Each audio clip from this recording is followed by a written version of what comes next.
Hello दोस्तों। तो कैसे हैं आप सब? आशा करता हूँ आप लोग बहुत अच्छे होंगे और अपनी पढ़ाई अच्छे से कर रहे होंगे। मैं आकाश मिश्रा अपने यूट्यूब चैनल आकाश मैथ सर में आपका स्वागत करता हूँ। और आज की इस क्लास में हम लोग सीखने वाले हैं पूर्ण संख्याओं के बारे में, सम संख्याओं के बारे में, विषम संख्याओं के बारे में। आखिर सहभाज्य संख्या क्या होती है, अभाज्य संख्या क्या होती है, भाज्य संख्या क्या होती है। इन सारी संख्याओं को हम आज लोग बहुत अच्छे तरीके से समझेंगे। उससे पहले मैंने कल की क्लास में आप लोगों को समझाया था कि परिमेय संख्या क्या होती है, अपरिमेय संख्या क्या होती है। इन चीजों को मैंने कल की क्लास में बहुत अच्छे तरीके से आपको समझा दिया था। इसके एग्जाम्पल को मैंने बता दिया था कि कैसे हम पहचानेंगे। इन सारी चीजों को हमने कल की क्लास में बहुत अच्छे तरीके से समझा था। तो आज की इस क्लास को स्टार्ट करने से पहले मैं कल की क्लास में जो अपरिमेय और अपरिमेय संख्या आपको बताया था, उसमें एक टॉपिक मैं बताना भूल गया था, उसको मैं यहाँ पर पहले बता दूं, फिर आज की क्लास को मैं आगे बढ़ाऊंगा। तो देखो, कल की क्लास में हमने सीखा था परिमेय संख्या, परिमेय संख्या और अपरिमेय संख्या, परिमेय संख्या और अपरिमेय संख्या, इन दो संख्याओं के बारे में हमने सीखा था। परिमेय संख्या क्या होती थी कि वह संख्याएं जो भिन्न के रूप में होती थी, जहां पर q जो उसका हर है वो शून्य अगर ना हो, तो उन संख्याओं को हम कौन सी संख्या कहते थे? परिमेय संख्या कहते थे। यही अगर जो हमारी अपरिमेय संख्या होती थी, अपरिमेय संख्या जो भिन्न के रूप में नहीं होती थी, उसको हम अपरिमेय संख्या कहते थे। तो हम आज आपको इन दोनों संख्याओं के बारे में ये बताना चाहते हैं कि अगर कोई परिमेय संख्या अगर a दे रखी है और अपरिमेय संख्या b दे रखी है, तो अगर हम अपरिमेय संख्या और परिमेय संख्या का गुणा कराते हैं, फिर हमको कौन सी संख्या मिलती है? अगर हम परिमेय संख्या अपरिमेय संख्या को जोड़ते हैं तो कौन सी संख्या मिलती है? इन सारी चीजों को इस क्लास में हम समझेंगे, मतलब इस टॉपिक को आज हम यहाँ पर क्लियर करेंगे। तो देखो, अगर कोई परिमेय संख्या हमको ये दे रखी है और इनके बीच गुणा करा रहे हैं अपरिमेय संख्या, यानी b से गुणा करा रहे हैं, यानी ये एक परिमेय संख्या हो गई और ये आपकी एक अपरिमेय संख्या हो गई। तो अगर हम एक परिमेय संख्या और अपरिमेय संख्या का जब गुणा कराएंगे, तो सदैव हमको कौन सी संख्या मिलेगी? हमेशा एक अपरिमेय संख्या मिलेगी।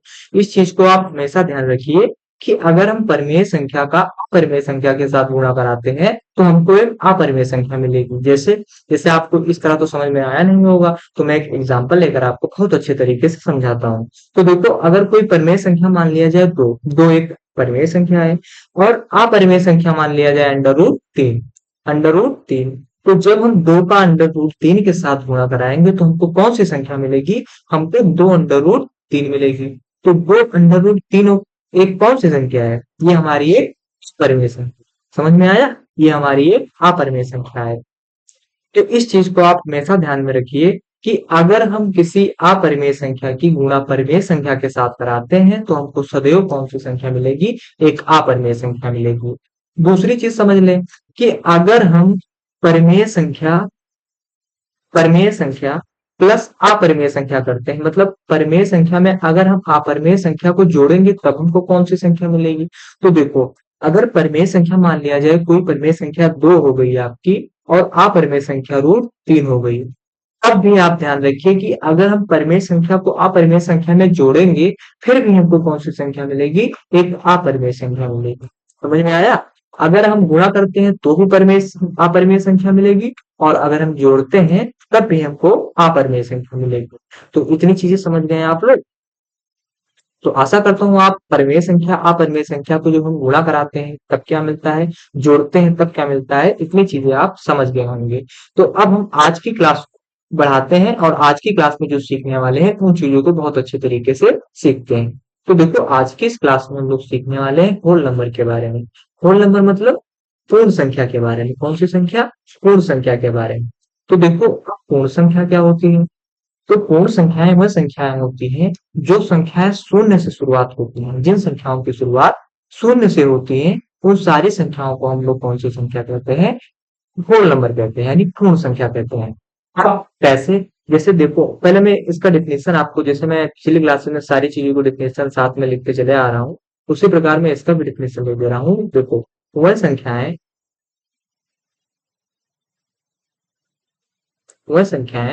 जो शून्य से शुरू होती हैं,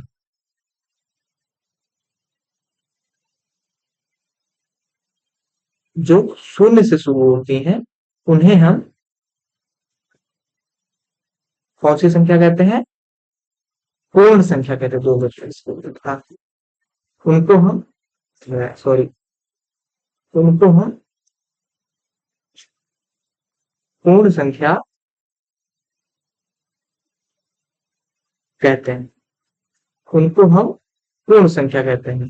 जैसे जैसे कोई सेट हमको दे दिया जीरो से लेकर जो संख्या शून्य से शुरू यानी शून्य, वन, टू, थ्री, फोर, ऐसे ऐसे ऐसे इनफाइनाइट तक। कौन सी संख्या है हमारी? जेड बराबर जेलिन से इसे प्रदर्शित करते हैं। तो ये संख्या हमारी कौन सी संख्या हो गई? ये संख्या हमारी पूर्ण संख्या हो गई। तो वह संख्याएं जो शून्य से शुरू होती हैं उन संख्याओं को हम पूर्ण संख्या कहते हैं। अब आगे बढ़ते हैं। आगे बढ़ते हैं, हमारा नेचुरल नंबर क्या होता है? नेचुरल नंबर मतलब प्राकृतिक संख्याएं कौन सी संख्याएं होती हैं? देखो, प्राकृत संख्याएं। प्राकृतिक संख्याएं क्या कौन सी संख्याएं होती हैं? तो देखो, जो प्राकृतिक संख्याएं होती हैं इसका अगर हम डेफिनेशन आपको बताएं तो देखो, वह संख्याएं जो गिनने के काम आती हैं उनको हम प्राकृतिक संख्याएं कहते हैं। गिनने के काम कौन सी संख्याएं आती हैं? तो देखो, अगर हमको कोई चीज को काउंट करना है कि ये कितना है, तो आप लोग कहाँ से शुरू करते हैं? कहते हैं कि एक, दो, तीन, चार। शून्य से तो शुरू होता नहीं है। कहाँ से शुरू करते हैं आप एक से शुरू करते हैं और अनंत तक चले जाते हैं। 100, 200, 300, 500 जितनी संख्याएं होती हैं आप काउंट कर लेते हैं। प्राकृतिक संख्याएं क्या कहती हैं? प्राकृतिक संख्याएं वह संख्याएं होती हैं जो संख्या शून्य से शुरू होती है, जो एक से शुरू होती है, जो गिनने के काम आती है। उनको हम कौन सी संख्या कहते हैं? प्राकृतिक संख्या कहते हैं। जैसे वह संख्याएं, पहले इसका आप जब डेफिनेशन लिख दें, वह संख्याएं जो गिनने के काम आती हैं। कहा? जो गिनने के काम आती हैं, जो गिनने के काम आती हैं, उन्हें हम कौन सी संख्या कहते हैं? उन्हें हम प्राकृतिक संख्या कहते हैं। प्राकृतिक संख्या कहते हैं। प्राकृतिक संख्या कहते हैं। जैसे जैसे जो हमारा नेचुरल नंबर का सेट होता है, प्राकृतिक संख्याएं होती हैं एक, दो, तीन, ऐसे ऐसे ऐसे ऐसे इनफाइनाइट तक जितनी संख्याएं पाई जाती हैं, सारी की सारी कौन सी संख्याएं हैं? ये सारी की सारी आपकी प्राकृतिक संख्याएं हैं। समझ में आया? तो देखो, प्राकृतिक संख्या और पूर्ण संख्या में बस इतना अंतर होता है कि जो हमारी पूर्ण संख्या होती है, पूर्ण संख्या हमारी शून्य से शुरू होती है, जबकि जो हमारी प्राकृतिक संख्या होती है, प्राकृतिक संख्या एक से शुरू होती है। देखो, सभी की सभी प्राकृतिक संख्याएं जो होती है वो सारी की सारी पूर्ण संख्याएं होती हैं, लेकिन सभी पूर्ण संख्याएं प्राकृतिक संख्याएं नहीं होती हैं। समझ में आया? ये चीज आप लोग ध्यान में रखिए कि जितनी प्राकृतिक संख्याएं पाई जाती हैं वो सारी की सारी आपकी पूर्ण संख्याएं होती हैं, जबकि सारी की सारी पूर्ण संख्याएं प्राकृतिक संख्याएं नहीं होती हैं। तो अब हम आगे बढ़ते हैं और आगे हम कौन सी संख्या के बारे में पढ़ेंगे? इवन नंबर के बारे में। क्या कि इवन नंबर क्या होता है? इवन नंबर मतलब सम संख्या क्या होती है? सम संख्या। तो देखो, सम संख्या क्या मतलब क्या होता है? सम संख्या का मतलब ये होता है कि वह संख्याएं जो दो से पूर्णतया विभाज्य होती है, विभाजित होती हैं। क्या? वह संख्याएं हैं जो दो से पूर्णतया विभाजित होती हैं, उनको हम कौन सी संख्या कहते हैं? उनको हम सम संख्या कहते हैं। जैसे देखो, वह संख्या जो दो से पूर्णतः विभाजित होती है,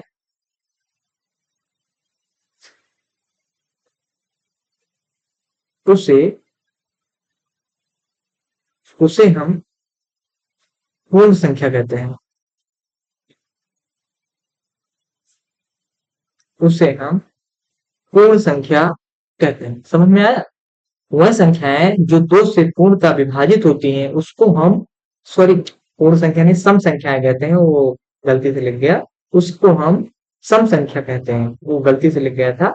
उसको हम सम संख्या कहते हैं। समझ में आया? जो संख्याएं दो से पूर्णतः विभाजित होती हैं उसको हम सम संख्या कहते हैं। जैसे जैसे दो आपका हो गया, चार आपका हो गया, छह हो गया आपका, आठ हो गया आपका, 10 हो गया आपका, 14 हो गया आपका, 16 हो गया आपका, ऐसे ऐसे ऐसे तक इनफाइनाइट संख्याएं पाई जाती हैं। वह सारी संख्याएं कौन सी संख्याएं होती हैं? वो सभी संख्याएं आपकी सम संख्याएं होती हैं। दूसरा, अब हम आगे बढ़ते हैं कि हमारा विषम संख्याएं क्या होती हैं। आखिर ऑड नंबर क्या होते हैं? विषम संख्याएं क्या होती हैं? तो जो संख्या 2 से विभाजित नहीं होती है, वो संख्या कौन सी संख्या होती है? वो हमारी संख्या विषम संख्या होती है। तो इसका भी हम डेफिनेशन लिख दे रहे हैं। वह संख्याएं जो 2 से पूर्णतः विभाजित नहीं होती हैं,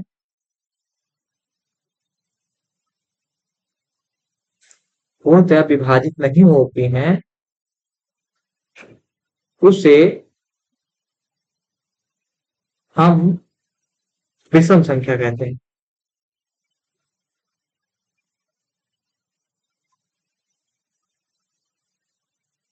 विषम संख्या कहते हैं। जो संख्या 2 से पूर्णतः विभाजित नहीं होती है, वो कौन सी संख्या कहलाती है आपकी? वो आपकी विषम संख्या कहलाती है। जैसे जैसे आपका आ गया 1, आपका आ गया 3, आपका आ गया 5, आपका आ गया 7, आपका आ गया 9, आपका आ गया 11, आपका आ गया 13, आपका आ गया 15, आपका आ गया 17, ऐसे ऐसे ऐसे इनफाइनाइट तक संख्याएं पाई जाती हैं। समझ में आया? तो वह संख्याएं जो संख्याएं 2 से पूर्णतः विभाजित नहीं होती हैं, उन संख्याओं को हम कौन सी संख्या कहते हैं? उन संख्याओं को हम लोग विषम संख्या कहते हैं। तो अब सम संख्या और विषम संख्या आप लोग समझ गए होंगे। सम संख्या कौन सी संख्या होती है, विषम संख्या कौन सी संख्या होती है। देखो मैं इन चीजों को जल्दी इसलिए मतलब इसको इरेज करके मैं थोड़ा और कुछ समझाने वाला हूँ आपको। आशा करता हूँ आपने जो मैंने डिफिनेशन लिखा है उसको आपने नोट कर लिया होगा, इसलिए मैं आपको इसको इरेज कर कर एक मतलब बहुत ही अच्छी चीज बताने जा रहा हूँ आपको, उसको समझिए। और मैं इन चीजों को जल्दी जल्दी इसलिए बता रहा हूँ क्योंकि हाँ, मुझे पता है आप लोगों ने इन सारी चीजों को पढ़ रखा होगा और आप लोग बहुत अच्छे तरीके से इन सारी चीजों को जान रहे होंगे। समझ में आया? आप बहुत अच्छे तरीके से इन सारी चीजों को जान रहे हैं। इसलिए मैं डेफिनेशन और एग्जाम्पल बहुत जल्दी जल्दी आपको बता रहा हूँ। तो अगर आप ना समझ पाए तो क्लास को दोबारा से देख लेना, तो आप बहुत अच्छे तरीके से सारी चीजों को समझ जाएंगे। तो देखो मैंने क्या बताया, सम संख्या जो संख्या 2 से विभाजित हो जाती है वो सारी की सारी कौन सी संख्या होती है? वो सम संख्या होती है। और जो 2 से विभाजित नहीं होती है वो कौन सी संख्या होती है आपकी? वो आपकी विषम संख्या होती है। अब देखो एक चीज और मैं बताने जा रहा हूँ, वो ये है कि अगर हम सम संख्या का सम संख्या के साथ गुणा करते हैं तब हमको कौन सी संख्या मिलती है? देखो देखो अगर हम सम संख्या का सम संख्या के साथ गुणा करेंगे तो हमको कौन सी संख्या मिलेगी? तो देखो जब हम सम संख्या का सम संख्या के साथ गुणा करेंगे तो हमेशा आपको कौन सी संख्या मिलेगी? एक सम संख्या मिलेगी।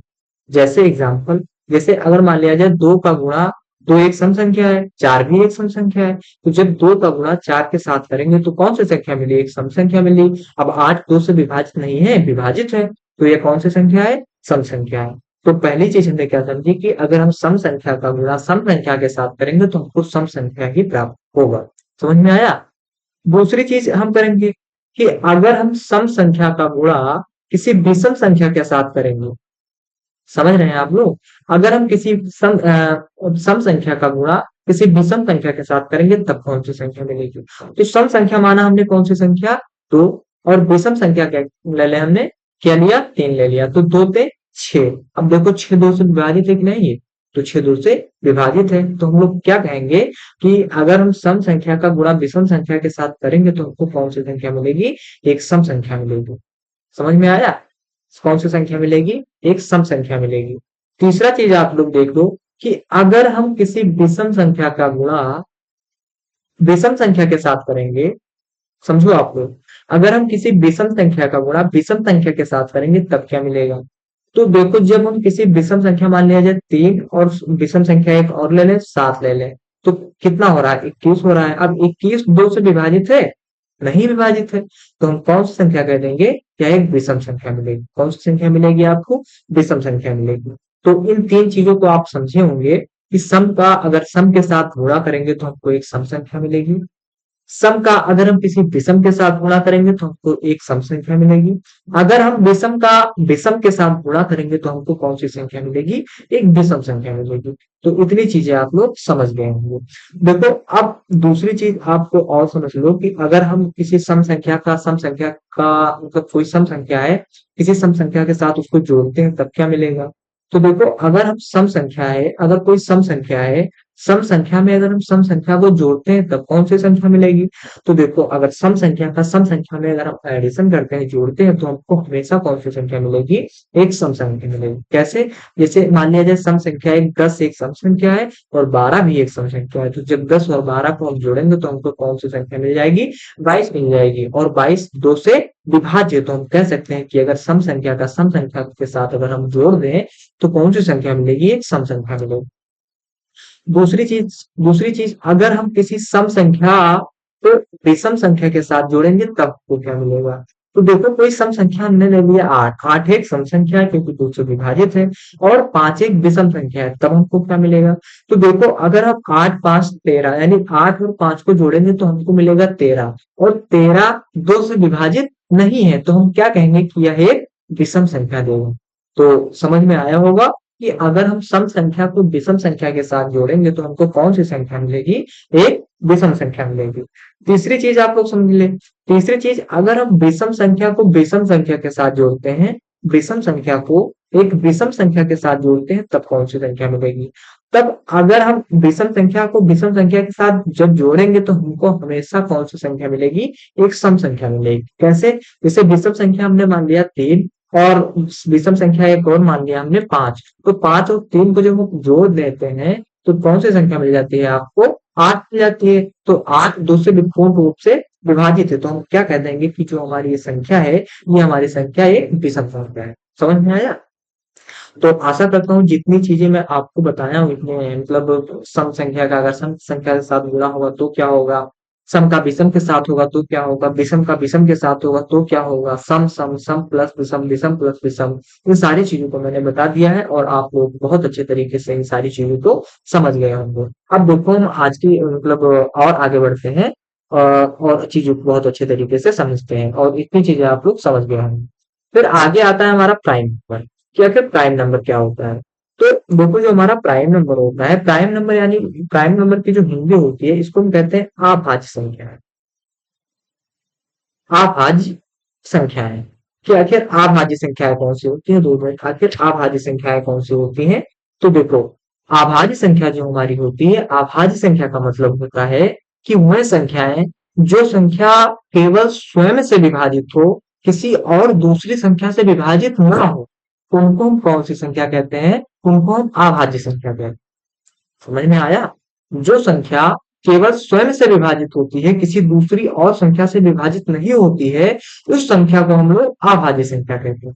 पहले हम आपको डिफिनेशन लिख दें, फिर आप एग्जाम्पल के साथ हम प्राइम नंबर को समझाते हैं, क्योंकि आप लोगों के मतलब आप लोग कोण संख्या भी जानते रहे होंगे पहले से, आप लोग विषम संख्या के बारे में जानते रहे होंगे, सम संख्या के बारे में जानते रहे होंगे, लेकिन अक्सर सारे मतलब वो भाइयों को बच्चों को कंफ्यूजन रहता है कि आखिर प्राइम नंबर क्या होता है, को प्राइम नंबर क्या होता है, कंपोजिट नंबर क्या होता है, ये सारी मतलब कंफ्यूजन रहता है सभी को। हम खुद कंफ्यूज थे, जब हमने पढ़ा तो सारी चीजें क्लियर हुई। तो पहले मैं आपको इस डेफिनेशन को लिख दे रहा हूँ, उसके बाद मैं आपको समझाता हूँ। देखो, जो हमारा अभाज्य संख्या होती है, अभाज्य संख्या वो ऐसी संख्या होती है, लिख दो, ऐसी संख्या, ऐसी संख्या जो एक तथा जो एक तथा स्वयं के अलावा स्वयं के अलावा और किसी और किसी और किसी संख्या से विभाजित ना हो,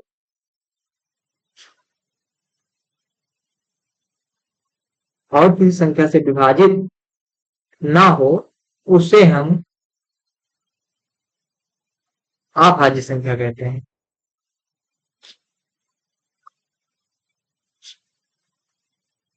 अभाज्य संख्या कहते हैं। जैसे जैसे एग्जाम्पल ले लिया हमने, एग्जाम्पल ले लिया सबसे अच्छा सबसे छोटी अभाज्य संख्या 2, उसके बाद हमने ले लिया 3, 3 के बाद 5, 5 के बाद 7, 7 के बाद 11, 11 के बाद 13, 13 के बाद 17, ये सारी की सारी कौन सी संख्याएं हैं? सारी की सारी अभाज्य संख्याएं हैं। कैसे? देखो, दो को हम किसी और संख्या से विभाजित नहीं कर सकते, या तो या एक से होगा या फिर या खुद दो से होगा, और किसी संख्या से विभाजित नहीं होगा। इसी तरह जो हमारा 3 है, 3 को भी हम किसी और संख्या से विभाजित नहीं कर सकते, या तो यह 1 से कटेगा या तो केवल 3 से कटेगा। इसी तरह हमारा 5, 5 या तो 1 से कटेगा या तो खुद 5 से कटेगा। इसी तरह हमारा 7, 11, 13, 17, ये सारी की सारी कौन सी संख्याएं हैं? अभाज्य संख्याएं हैं। ये सारी की सारी संख्याएं स्वयं के अलावा और किसी संख्या से नहीं घटेंगी। तो इन सारी संख्याओं को हमने कहा ये सारी की सारी आपकी कौन संख्या है? अभाज्य संख्या है। तो आप लोग अभाज्य संख्या समझ गए होंगे। अब हम आगे बढ़ते हैं को प्राइम नंबर के बारे में, क्या कि सहअभाज्य संख्या क्या होती है। तो देखो हमारी जो सहअभाज्य संख्या होती है उसको पहले नाम है हमारा सह सहअभाज्य संख्या।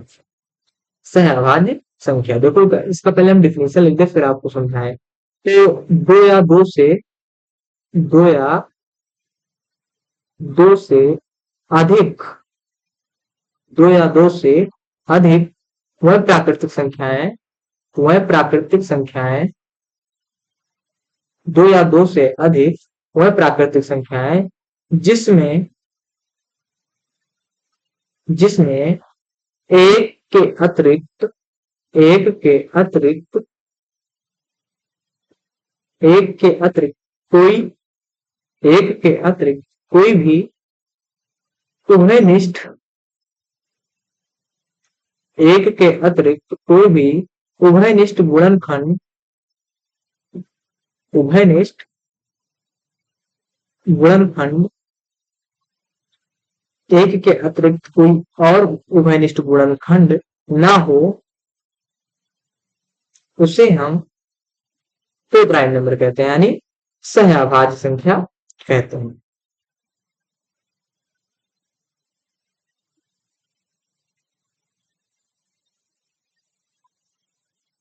देखो देखो जो हमारी सहअभाज्य संख्या होती है, सहअभाज्य संख्या का मतलब होता है, देखो आपने पढ़ा होगा एचसीएफ के बारे में, यानी महत्तम समापवर्तक के बारे में। तो सहअभाज्य संख्या हमारी कहती है कि अगर कोई संख्या दो या दो से अधिक कोई संख्या हमको दे रखी है और उस दो या दो से अधिक संख्या का अगर हम एचसीएफ यानी महत्तम समापवर्तक निकालते हैं तो वह संख्या का जो उभयनिष्ठ गुणनखंड है केवल एक आए। अगर उस मतलब जो संख्या जैसे मान लिया एक एग्जाम्पल ले लें, एग्जाम्पल के साथ आप समझेंगे। जैसे 7 और 3 का अगर हम महत्तम समापवर्तक के लेते हैं तो कितना आएगा? 1 आएगा। समझ रहे हैं आप लोग? कितना आएगा? 1 आएगा। तो वही ये कहने का मतलब ये डिफिनेशन वही कह रहा है कि अगर कोई दो या दो से अधिक प्राकृतिक संख्याएं आपको दी गई हैं और उसमें एक के अतिरिक्त केवल एक के अतिरिक्त तो कोई भी उभयनिष्ठ गुणनखंड दूसरा ना हो, केवल एक ही संख्या उसमें कॉमन हो, तो उन संख्याओं को हम लोग कहते हैं सहअभाज्य संख्या। जैसे 7, 3, अगर 7 का हम एचसीएफ निकालेंगे तो केवल कौन सी संख्या आएगी? यही संख्या आएगी, केवल 7 ही तो आएगा और कोई संख्या से विभाजित होगा नहीं। 3 भी उसी तरह है। तो इसमें हम देखते हैं कि जो उभयनिष्ठ गुणनखंड आ रहा है यानी कॉमन हमको क्या मिल रहा है? 1 मिल रहा है। तो यहाँ पर हम कहेंगे कि जो संख्या आपको दिख रही है 7, 3 का पेयर जो आपको दिख रहा है ये कौन सी संख्या है? एक सहअभाज्य संख्या है। समझ में आया कौन सी संख्या है? यह एक सहअभाज्य संख्या। दूसरा एग्जाम्पल ले लें। दूसरा एग्जाम्पल अगर हम 5, 7 लेंगे तो 5, 7 भी एक हमारी कौन सी संख्या है? एक सहअभाज्य संख्या है। तो आप सहअभाज्य संख्या समझ गए होंगे कि अगर कोई संख्या हमको दे रखी है उस दी हुई संख्या में एक के अतिरिक्त कोई और उभयनिष्ठ गुणनखंड नहीं दिख रहा है आपको तो वो कौन सी संख्या होगी? वो आपकी को प्राइम नंबर होगी यानी सहअभाज्य संख्या होगी। अब आगे बढ़ेंगे हम कॉलिक नंबर के बारे में, क्या भाज्य संख्या क्या होती है। देखो भाज्य संख्या क्या होती है। देखो जो हमारी भाज्य संख्या होती है, सॉरी इसको भाज्य हमने लिख दिया, भाज्य लिखना चाहिए था। वो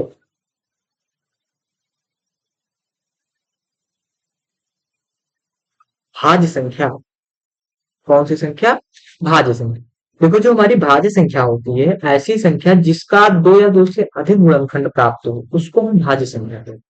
पहले हम आपको डेफिनेशन लिख दें फिर एग्जाम्पल के साथ आपको समझाएंगे। तो देखो ऐसी संख्या जिनका दो या दो से जिनका दो या दो से अधिक जिनका दो या दो से अधिक गुणनखंड हो उसे उसे हम भाज्य संख्या कहते हैं।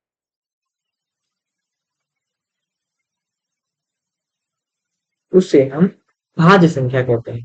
जैसे जैसे 4, 6, 8, 10, ये सारी कौन सी संख्या है आपकी? ये सारी आपकी भाज्य संख्या है। जैसे अब 4 को देखेंगे हम लोग, तो 4 का 2 दूनी 4 होता है, 4 एकम 4 होता है। 6 को देखेंगे तो 6 यानी 3 गुणे 2 होता है, मतलब इसमें 2 से अधिक गुणनखंड होते हैं। 1 गुणे 6 होता है, ये सारी 1 गुणे 6 होता है।